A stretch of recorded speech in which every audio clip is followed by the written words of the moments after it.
Cycle লইয়া এগুলো কাছারি বাজার তো রানা দিচ্ছে আর এগুলো মৌলী বাজার তো সম্ভবত রানা দিচ্ছে মাংস লইয়া রানা দেওয়ার পরে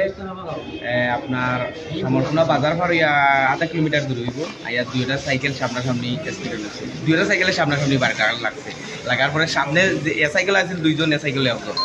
একজন যে সাইকেলে এও মারা গেছে ও সাইকেলের সামনে যে আছে এও মারা গেছে পিছিয়ে যে আছে এ সম্ভবত বাচ্চা থাকবো যেরকম তার সম্ভাবনা যে বাচ্চা থাকবো জীবিত থাকবো আল্লাহ তারা আয়াত দিতা আর এরা দুইজন জায়গাত মারা গেছে ঘটনাস্থলে মারা গেছে ঘটনাস্থলে মনে করি হাসপাতাল কিছুটা আনার পথে মারা গেছে আনার পথে তারা দুইজন মারা গেছে ঘটনার সময় মনে করি নাক যে আত লোয়ার সময় লড়ছে একটু মূর্তি লড়াইয়াও মারছে লাশ আনছে তাই না মনে করেছেন লাশে একটু মূর্তি লড়াইয়া মারছে ভাইয়ের নামটা? আমার নাম আজিদুর রহমান।